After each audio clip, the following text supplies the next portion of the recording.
man? What's going on? What's going on? It's your boy Brandon Berg, man. It's been a while. Um, Man, we got a lot of things to talk about, man. A lot of things to talk about. We definitely writing something about reparations, so I will be definitely speaking a little bit about that.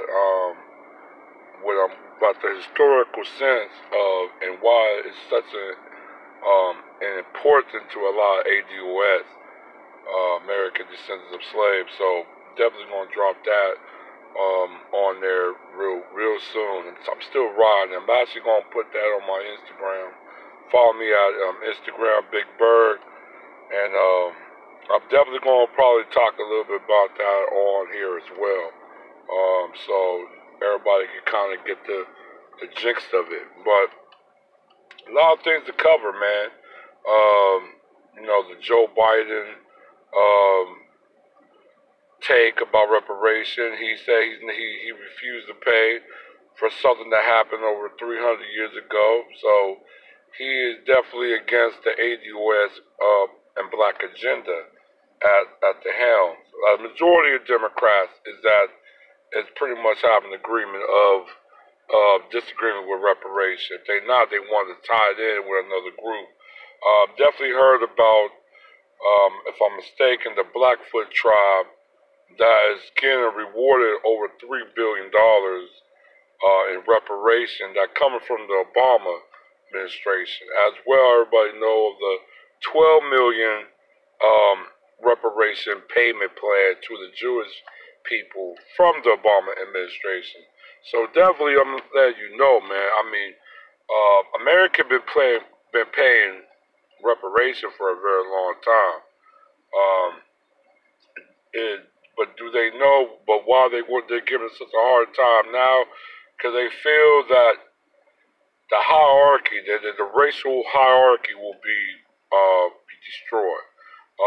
The prevalence of white supremacy will be destroyed. Now, a lot of Pan-African pro-black people, you gotta understand, reparation is it's not it could be, you could say it's linked to racial and white supremacy, but like I said, it's not really dealing with a racial construct more, but it is a racial construct. But like I said, if you get a redress and you fight for your redress and you don't have nobody backstabbing you in the process or having coons at the helm of it trying to direct it. Because let me tell you, we had coons on all angles. You look at the Hades, coons end up ruining that. You go back to Africa, coons got leaders in the Pan-African movement that could have did something with Pan-African, got killed, got set up by coons.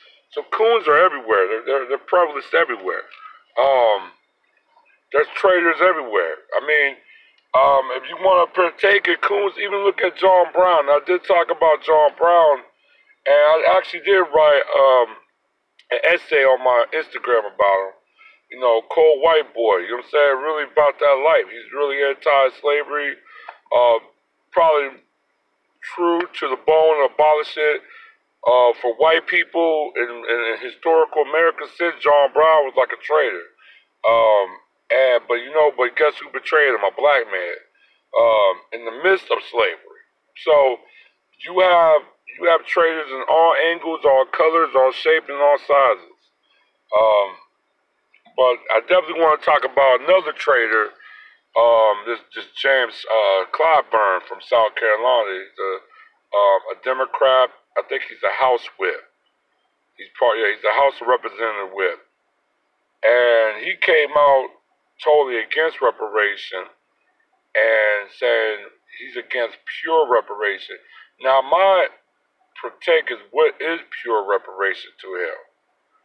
But shout out to Yvette Cornell for bringing out receipts. And I did some research on the county. Yeah, this county is very, very poor compared to ADOS and everybody else.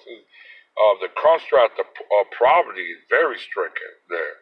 And in my mind, why are you such a defiance against reparation for your people that you are supposed to represent and that definitely need it? you're so against it. Then it came to, a surprise. It must have been more of an authoritarian political strategy. I think, like I said, I think Nancy Pelosi, because she's definitely anti-black. And she kind of came out supporting the study of it. I mean, I really, the study is okay, but fuck the study, man. I don't really care about the study. I know this is gonna be a long fight. I understand that. It's gonna be a very long fight, but it's a fight that's worth taking. I mean, like I said, if people in the Caribbean, Jamaicans, they want a reparation came from an institute. I know the government is still another story, but they won a reparation case. We damn sure can get this reparation as well. And I think anybody in the diaspora, they are looking at it um, as more of a confidence boost. You know what? Maybe to go and get their reparation process going. But yeah, definitely with just a betrayal, man. It's just a shock that it shouldn't be a shock. I look at him as a gatekeeper. Right now, Democrats is really don't know what to do. But I'm gonna tell you what I'm gonna do, and hopefully a lot of my ADOS, or I call my ADOS, people will do. We won't vote. We won't vote. If we vote, we'll vote for a complete opposite. You know what I'm saying? From everybody else. But we won't vote. I have no problems of keeping Republican in that White House. And you know what's even more scarier? When we started to get more in power and more political conscious of ourselves, and we start becoming more of a independence mode, we're going to start setting up our own political agenda, our own political candidates, our own political parties, and we're going to start doing our own thing. And in American system, they don't want that, because once black people is not with the program, everything falls. Great article in the New York Times. Actually, I put that on my Instagram. Yeah, man, great time. I mean, like a dude broke it down very bluntly. I mean, slavery is the sin, is America's sin. That can corrupt his soul and maybe even be the cornerstone of the fall of the United States. And yes, it can fall. Slavery is the great sin of America that needs to be dealt with. And right now, you got a lot of people that don't want to deal with this, but they have to. You got a $68 trillion transfer of wealth, one of the largest in American history, going to happen in another 10 years or so. So this is very prevalent that we need to really stay on the ball with this. And because let me tell you, how America is going to become. I mean, black people, especially ADOS, we're not going to make it. We don't have the wealth to back us up, and to even survive in a society that's going to be ultra capitalist. You know what I'm saying? It's already we're moving more into a service-based industry economy than a manufacturer-based economy. So just from that, it's already going to let you know it's going to be bad. You really get generated wealth when you're in a manufacturing-based economy. If you're in a service-based economy, that's when the country actually meets a fucking a crossroad, an economical crossroad to a point. It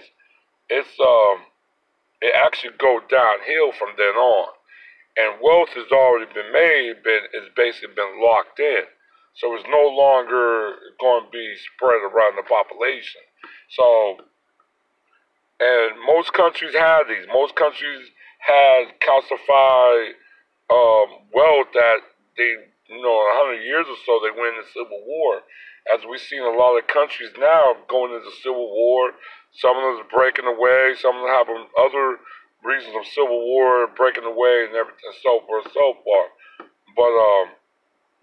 But yeah, just like I tell people, man, reparation is a huge redress of wealth. Not just a redress, but to make us whole. If you're a supporter, support us. If you're not, then they'll put you on that fence. People that talk about being on code, you're not on code if you're speaking out against us and calling us divisive. That's not being on code in my book. You know what I'm saying? That's being something like a meddler. But yeah, definitely want to just drop what's going on right now. I'm definitely going to drop another video, talk a little bit more about the situation. All right, one.